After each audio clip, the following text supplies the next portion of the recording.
నడిచినా కూర్చున్నా మోకాళ్ళ నొప్పులు వస్తున్నాయా? ప్రాణ పెయిన్ క్లినిక్ లో అధునాతన చికిత్సతో మోకాళ్ళ నొప్పులు తగ్గించుకోండి. హాయ్, వెల్కమ్ టు మనం టీవీ. దాదాపు 2 ఏళ్ల తర్వాత ఏపీ ముఖ్యమంత్రి వైఎస్ జగన్మోహన్ రెడ్డి గారు లోటస్ పాండ్కు చేరుకున్నారు. ఏపీ ముఖ్యమంత్రి జగన్ తెలంగాణ ప్రతిపక్ష నేత కేసీఆర్ ను పరామర్శించడానికి హైదరాబాద్ వచ్చిన విషయం అందరికీ తెలిసిందే. అయితే ఆసక్తికరంగా హైదరాబాద్ వచ్చిన ఆయన లోటస్ పాండ్కెళ్లి ఆయన తల్లి వైఎస్ విజయమ్మను కలిశారు. సహజంగా లోటస్ పాండ్కి వెళ్లటం, తల్లిని కలవటం కామన్ అయినప్పటికీ ఆయన 2 ఏళ్ల పాటు లోటస్ పాండ్తో రాకపోకలు సాగించకపోవడం, మొదట ఆయన షెడ్యూల్లో లోటస్ పాండ్కి వెళ్లాలని కార్యక్రమం లేకపోవడం, ఉన్న ఫలానా ఆయన షెడ్యూల్లో దాన్ని తీర్చి ఆయన లోటస్ పాండ్కి వెళ్లటం ఆసక్తిని కలిగించే అంశం. ఇన్నాళ్ళుగా రాని వ్యక్తి ఈ రోజు ఎందుకు వచ్చారు?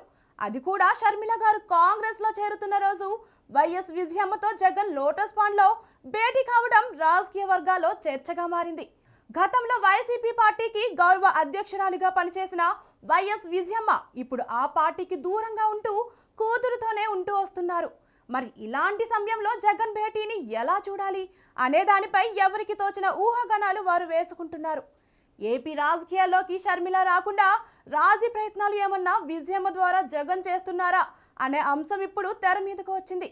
మరి చూడాలి, ఈ భేటీ సహజమైనదేనా లేదా వెనక ఏదైనా సీక్రెట్ ఉందా అనేది.